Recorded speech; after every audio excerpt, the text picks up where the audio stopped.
Now, why are these humans so desperate to keep us? Because they love us? No, I got a theory. They need us for our poop. Huh? Watch that lady. Watch her. See? See? It's like they're collecting it for something. What do you think they're doing with it? Amy, how was your performance this evening? Did you enjoy it? Yeah, I enjoyed it. It was a bit shit though. Why? Don't be so hard on yourself. Yeah, it was a bit shit. Hey, Frank. You a piece of shit. Those of us that have dogs know about walking the dogs. And when over the park, you often carry bags, picking up the dog's waste when they've gone to the toilet, and then putting it in a bin. The recent movie Strays prompted the question, what is actually happening to their waste? Something I've asked before, but concerning ourselves. With huge negative connotations around shit and waste, as you just heard from the clip of Amy Winehouse and then Al Pacino in Scarface. Just a few examples. Shit often has a negative connotation, often referred to because of its smell, because of its disgusting qualities, when in fact it has life-giving properties.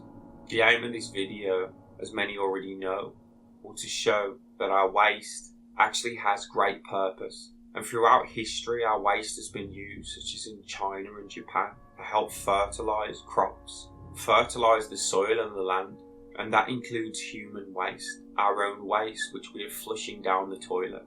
And I'm not here to argue that waste can't spread diseases. Dog waste left, human waste left alone. What we're here to look at is turning that waste into compost, all types of waste. And that waste, or shit, or crap, or even urine, isn't something that should be frowned upon, should be thrown away, more so harvested and used, which would resolve a lot of the problems that we see, with the majority of dog waste going into landfill, which creates further problem, and if not, going to an energy recovery facility, which we'll look at further, turning waste into energy, giving it multiple purpose, not only to fertilise, but also to create energy. Let's take a look at the traditional journey that our waste takes. Hi, I'm Patrick, and I'm a piece of poop. And I want to tell you all about what happens to me as I go through Eastern Municipal Water District's wastewater system. It all starts with a drain in your sink, shower, or toilet. All this stuff, me and my friends go down the drain into the sewer. See, the sewer is for the 3 P's. Poo, pee, and toilet paper. Push P. Yeah, push P. We will come back to urine or pee later on. We arrive at one of 4 EMWD regional water reclamation facilities. Here we go through a series of steps to clean the wastewater. The first step is to remove all the big things by sending the waste through grit and rag removing screens. Then we end up in settling tanks where I spin down to the bottom. The heavy stuff goes to the bottom, light stuff to the top.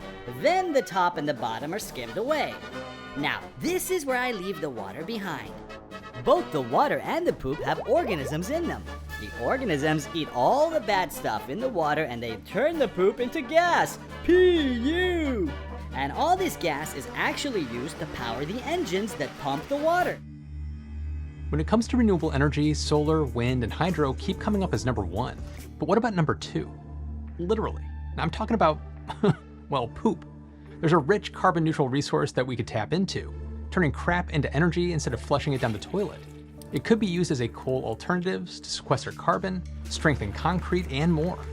There's an old technology that's starting to make a splash and might change the way you think about number 2. So first comes the energy. First, the energy is absorbed, creating energy. This clip proves that energy can be created through waste. Ultimately, something we give away so freely, something we see as valueless, actually has much worth, and we are yet to see its fertilizing qualities. At the end, the water is now clean and treated with chlorine to get rid of all the bacteria, and then used to water farms, parks, and many other uses. And the leftover solid stuff is sent out to be used as fertilizer on farms. So that's what happens to me. I become alfalfa. I give up. Hey, where are you going? I thought this was clever. Come on. So when working with fertilizer, I believe most people think of cows or other like domesticated animals where the fertilizer comes from. Fertilizer can come from anywhere, including ourselves, and does. I just feel that people are unaware, not necessarily the people on this channel. This video will help give awareness to others and the properties of what we value in society.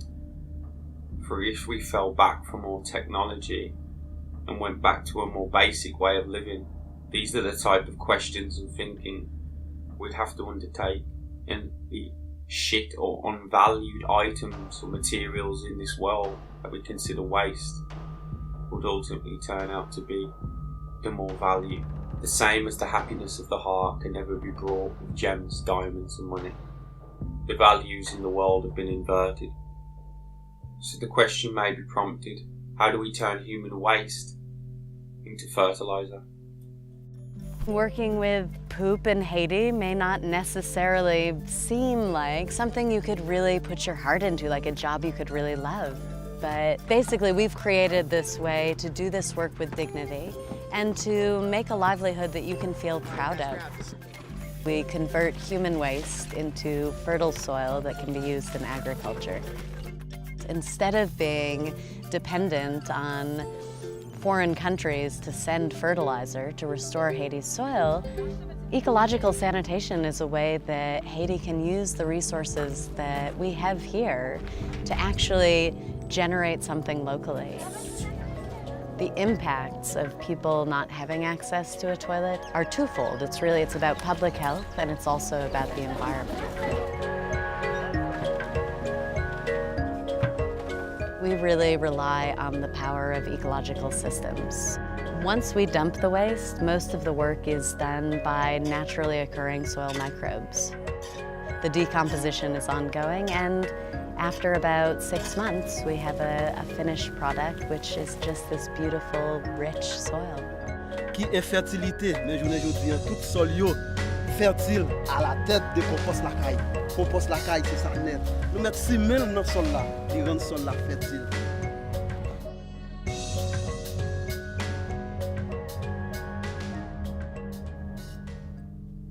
And it's such a simple procedure. Guides can easily be found online to do this, not taking a long period of time and giving you great quality fertilizer.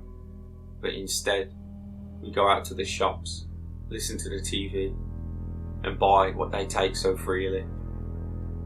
Bandini Mountain.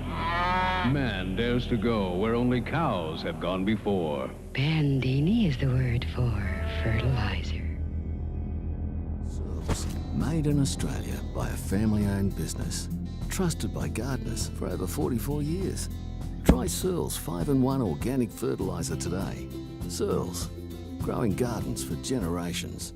These next scenes are from a movie, Joe's Apartment.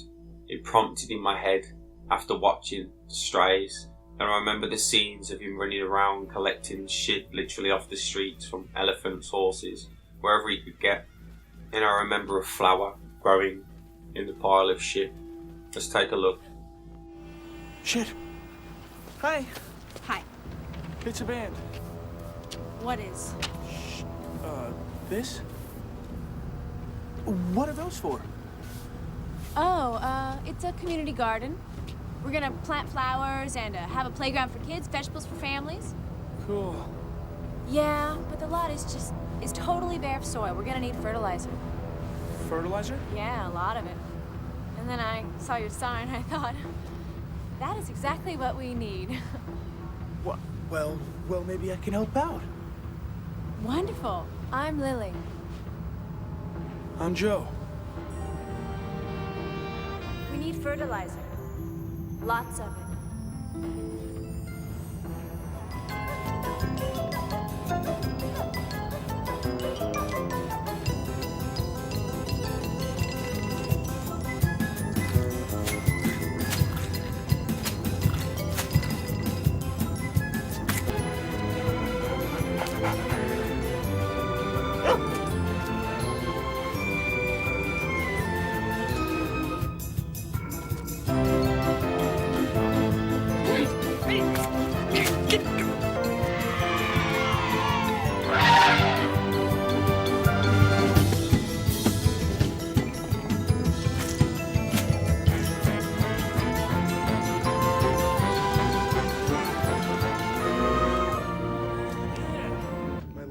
totally turn to shit.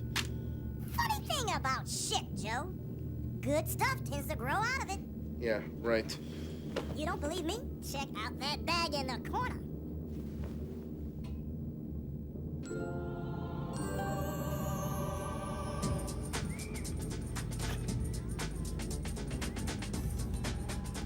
So in this silly comic film, as most of them are, putting a joke spin on the real issues of society, we can see truth, disclosure of how shit literally would grow. Our parks, our flowers, our trees. Gives life to all, obviously in the right form.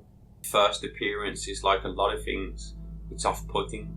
It just needs to undergo a process, a transmutation, time and patience, and it will transmute and change from its first impressions of unworthiness into something more precious, something that can give life. Throughout the movie there's a lot of toilet humour, and he ends up getting a job. The name of the company, if you don't spot it, spells out piss. The company made urine cakes. Take a quick look at the scenes. Dear Joe, got you a job interview at P.I. Smith & Sons. The boss is my old high school classmate. P.I. Smith & Sons? Great company.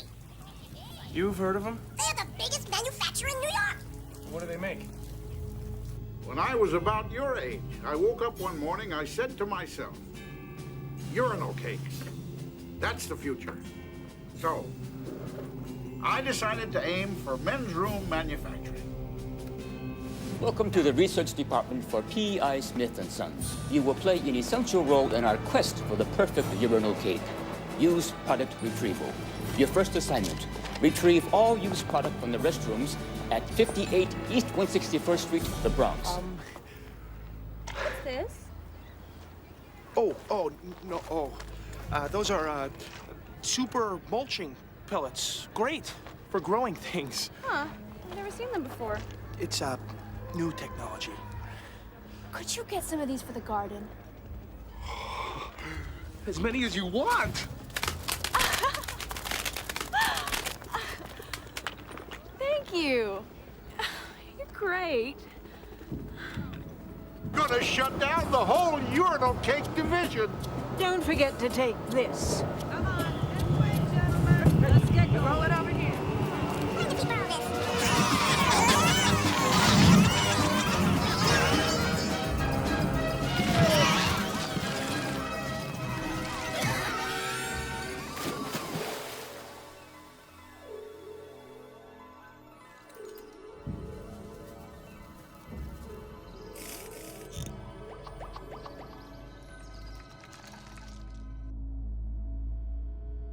If you happen to frequent urinals, odds are you've seen one that has a little block at the bottom of it. They're often called urinal cakes, and a lot of urinals have them. But here's a pro tip for you. They're not really cakes. Now, although the urine cake probably warrants further investigation on its own, the aspect that I just want to take from this is the urine itself. There has been high debate over people such as, say, drinking their own urine and different things like that. And I myself, inexperienced in that department, cannot comment on that. But what I do know, as you could tell from when you go to the doctors and give them a urine sample, that the urine holds a lot, all of our information, and not only that, a lot of the essence of ourselves. On this hot summer afternoon outside Brattleboro, Vermont, farmer Dean Hamilton has fired up his tractor and is fertilizing his hayfield with human urine. That's right, pee. It's ultimately about making our water cleaner and our agriculture more sustainable. This field has also been fertilized with urine.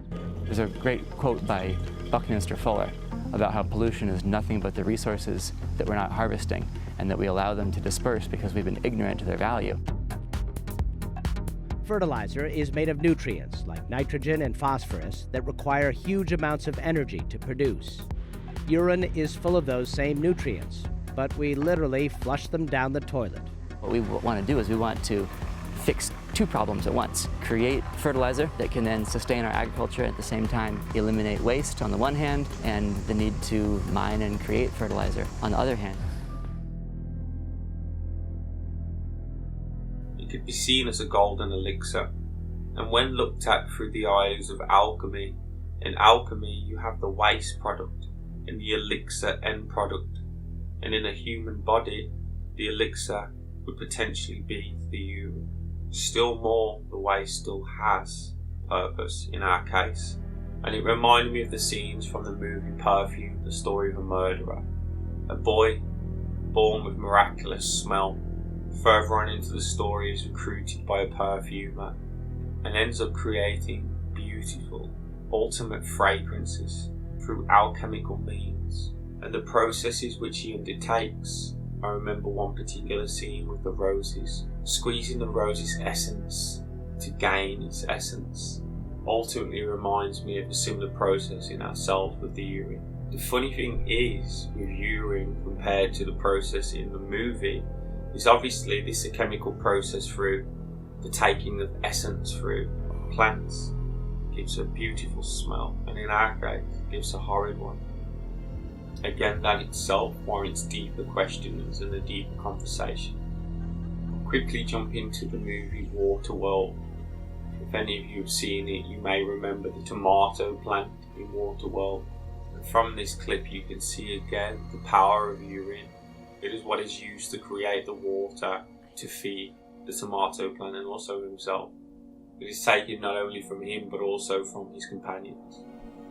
The next time we see the tomato plant is in a scene only present in the extended cuts of Waterworld. Sometime after the atoll battle, the mariner has partially repaired the water purifier and loads it up with not only his urine, but also that of Helen's and Enola's. After sending the liquid through the apparatus, he takes a portion for himself and then pours out some for his dear tomato plant and gives the rest to Enola. The tomato plant in this scene seems to be hanging freely from the mast stays of the trimaran. This scene in the novelization has the mariner spitting the hydro into the pot instead, to which Helen protests by saying, quote, "Part of that came from me, you know." So again, just to finalise and highlight, we have come past, and not to sound crude, although I've already used it many times, shit can be turned into power, can be harnessed, and turned into fertiliser, and that includes our own, which we see as waste and valueless. Urine has the same qualities and can do the same in terms of fertilisation. And the urine aspect of the water, for some reason, reminded me of this movie, which many of you would have seen again. Let's take a quick look. What the hell is this? Tastes like Gatorade. Is that Brondo stuff? They're watering crops with a sports drink? Rondo the Thirst Mutilator had come to replace water virtually everywhere. Water, the basic component of all life, had been deemed a threat to Brondo's profit margin. The solution came during the budget crisis of 2330, when the Brondo Corporation simply bought the FDA and the FCC, enabling them to say, do, and sell anything they wanted.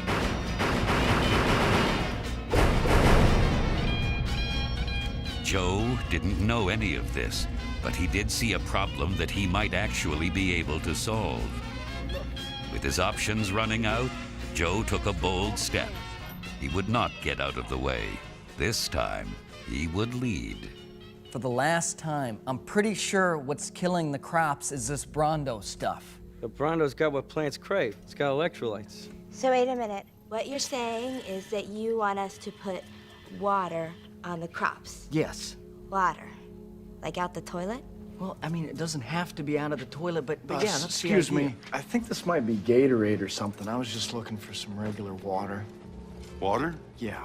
You mean like in the toilet? What for? Just to drink.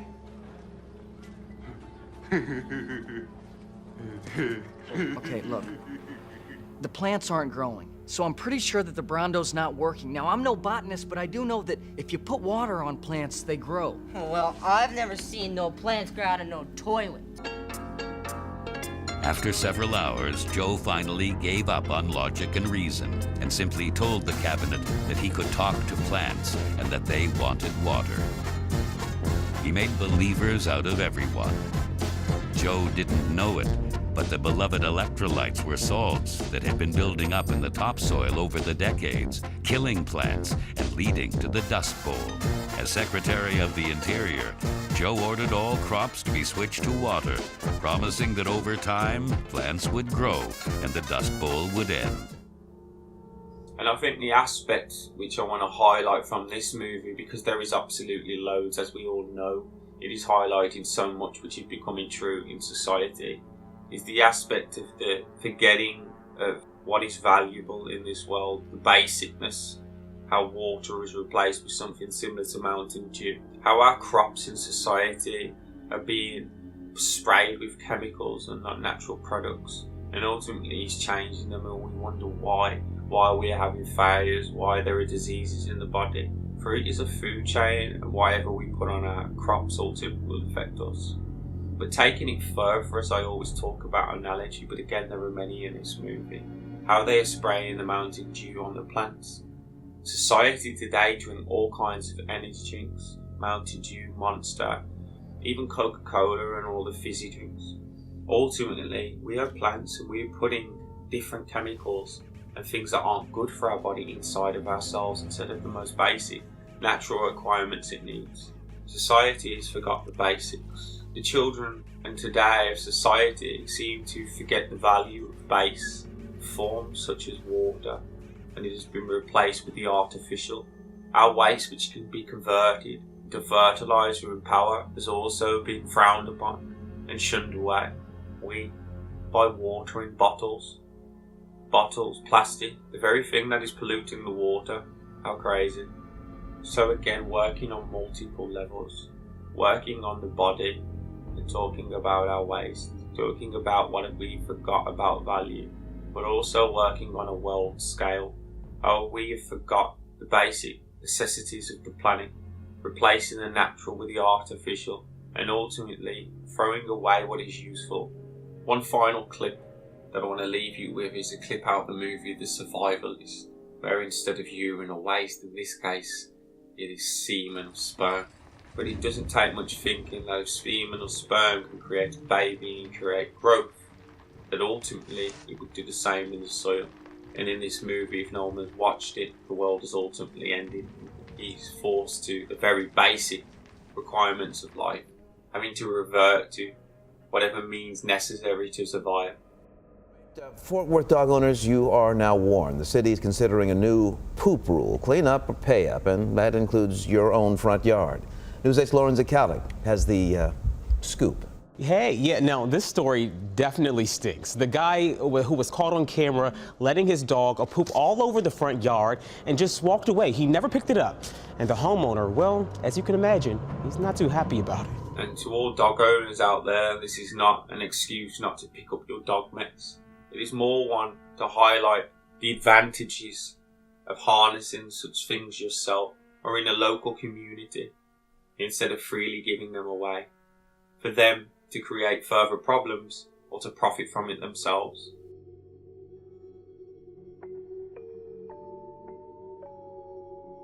New York just legalized human composting. Let me explain what that means. So in 2013, a grad student named Katrina Spade pioneered something called organic human reduction. No, that's not right. Natural organic reduction, which means composting human bodies by speeding up the natural microbial process that turns bodies into soil. Her company, Recompose, was the world's first human composting company. Yeah, stick with me here. Why do this? Well, for one thing, it releases less carbon dioxide than getting cremated, and it uses less land than getting buried, and it costs about the same. It's not legal everywhere yet, though. Turns out there are a lot of laws about how we're allowed to bury people. And if you're not into composting, you could liquefy yourself, doing something new called aquamation. Maybe I'll make a different video about that. This sounds like a lot, but these companies are trying to take something that we're all scared of, dying, and make it a little bit less scary and a little bit greener.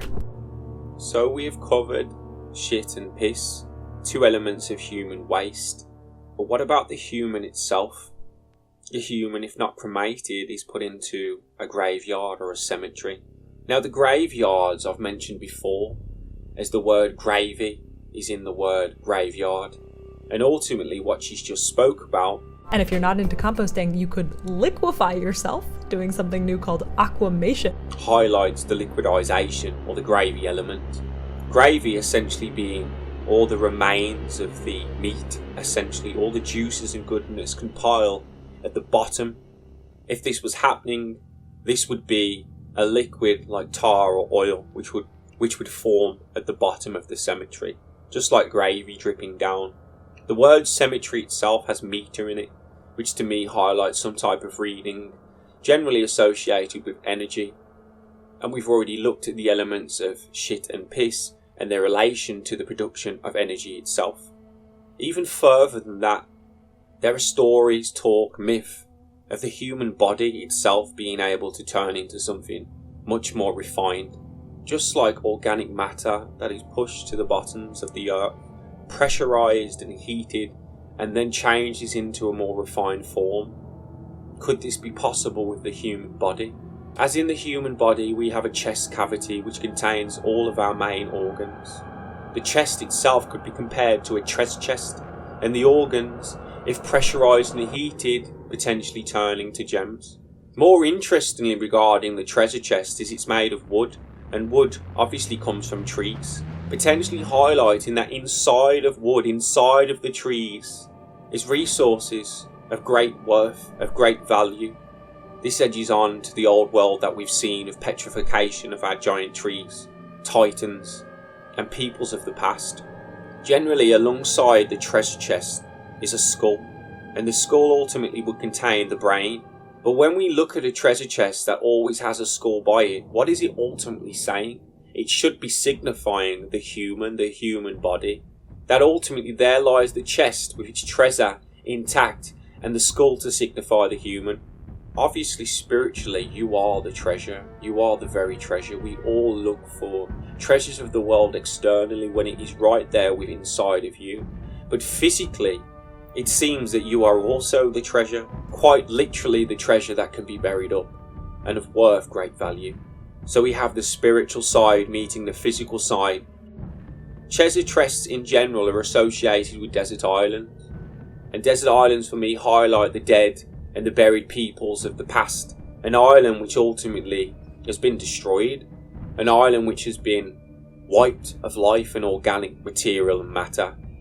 They're buried to come back at a later date to claim the resources and the valuables which have been processed.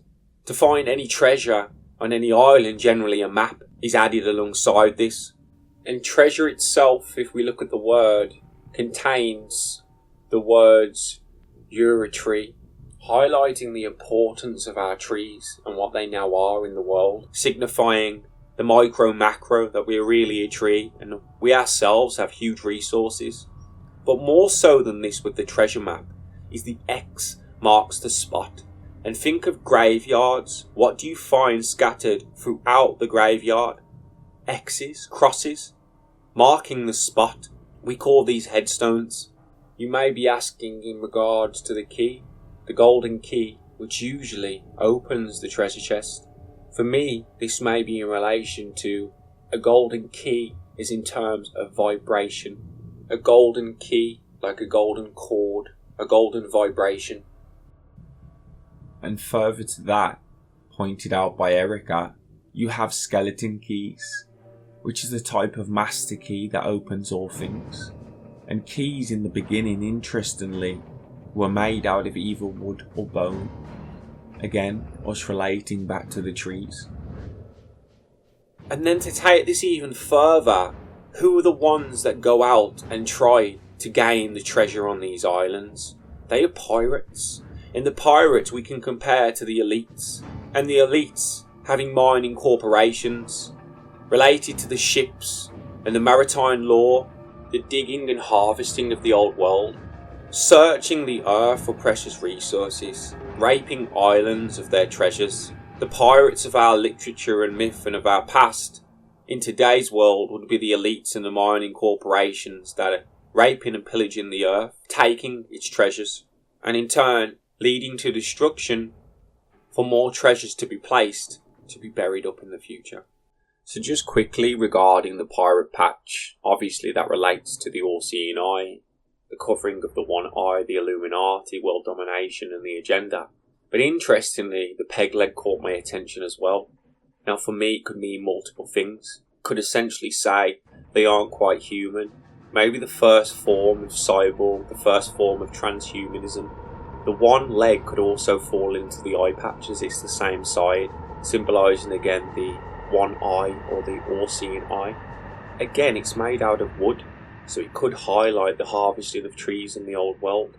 That said, it also highlights that they are unbalanced beings, one-sided, evil. There could be multiple interpretations regarding this. And just quickly again in regards to their flag, it highlights domination and death.